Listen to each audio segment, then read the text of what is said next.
बिस्मिल्लाहिर्रहमानिर्रहीम अस्सलाम वालेकुम। किचन विद पाक वर्ल्ड में हम आपको खुश आमदीद कहते हैं। तो कैसे हैं आप सब? मैं आप सबकी दुआ से अल्लाह ताला के फजल करम से खैर खैरियत से हूँ। रेसिपी बनाने से पहले वही छोटी सी रिक्वेस्ट, चैनल पर नए हैं चैनल को सब्सक्राइब कर दें, रेसिपी पूरा देखा करें, बनाया करें। अगर रेसिपी अच्छी लगती तो लाइक और शेयर कर दिया करें। तो आज मैंने बनाना है शलजम गोश्त यानी कि शलजम और चिकन। उसके लिए जो जो चीज़ें मैंने ली हैं वो मैं आपको बता दूँ।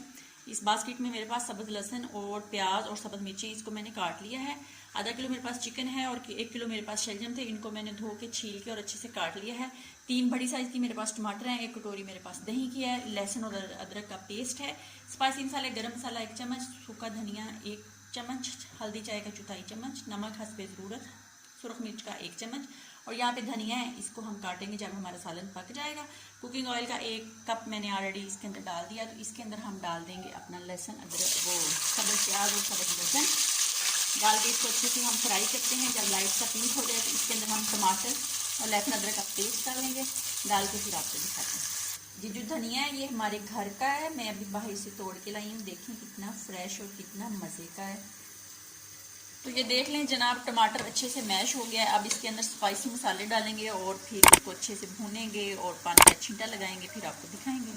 तो जनाब ये देख लें अच्छी सी ग्रेवी बन गई। अब हम इसके अंदर चिकन डालेंगे और शलजम डालेंगे और उसी के साथ हम दही डाल देंगे और फिर उसकी बनाई करते हैं, आपको दिखाते हैं। तो जनाब तमाम चीज़ें मैंने इसके अंदर डाल दी हैं। अब हम इसको ढक देंगे, ढक के हम 8 से 10 मिनट इसको पकाएंगे और मिलते हैं 8 से 10 मिनट के बाद। और ये बिल्कुल पक के रेडी हो जाएगा। अगर कोई कसर रह गई तो फिर मज़ीद इसकी बनाई करेंगे और फाइनली लुक करके आपको दिखाएंगे। तो अल्हम्दुलिल्लाह 12 मिनट हो गए हैं। आइए चेक करते हैं। इसके दौरान मैंने सब्ज़ धनिया इसके अंदर डाल दिया था, तो सालन हमारा पक के रेडी हो गया है। बिस्मिल्लाहिर्रहमानिर्रहीम। ये आप देख सकते हैं माशाल्लाह बहुत मज़े का। कुछ लोग जो है ना वो शलजमों को उबाल के पकाते हैं, लेकिन मुझे इसके अंदर गले हुए और खड़े खड़े शलजम जैसे ये हैं वो मज़े के लगते हैं। वो जो बिल्कुल क्या कहते हैं खिचड़ी सी बन जाती है, वो मुझे अच्छे नहीं लगते। मुझे इस तरह के शलजम ये बिल्कुल गले हुए हैं इस तरह अच्छे लगते हैं। जब नवाला लेते हैं तो नवाले के साथ उसको अच्छे से पीस के खाते हैं तो बहुत ज़्यादा मज़ा आता है और मज़ा देते हैं। तो अब हम इसको डिश आउट करते हैं, बिस्मिल्लाह करते हैं। बिस्मिल्लाहिर्रहमानिर्रहीम।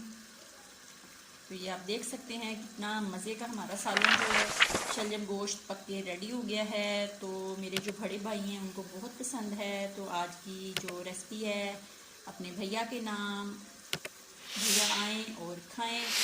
तो इसको डिश आउट कर लूँ फिर आपको दिखाती हूँ। तो जनाब अल्हम्दुलिल्लाह देख लें शलजम गोश्त हमारा पक के बिल्कुल रेडी हो गया है। आप भी इस तरीके से बनाएं, खाएं। अपना बहुत ज़्यादा ख्याल रखा करें, खुश रहा करें, दुआओं में याद रखा करें। और जनाब रेसिपी को शेयर कर दिया करें, लाइक दे दिया करें। और ज़िंदगी रही तो फिर मुलाकात होगी। तब तक के लिए इजाज़त दीजिए। अल्लाह हाफिज़।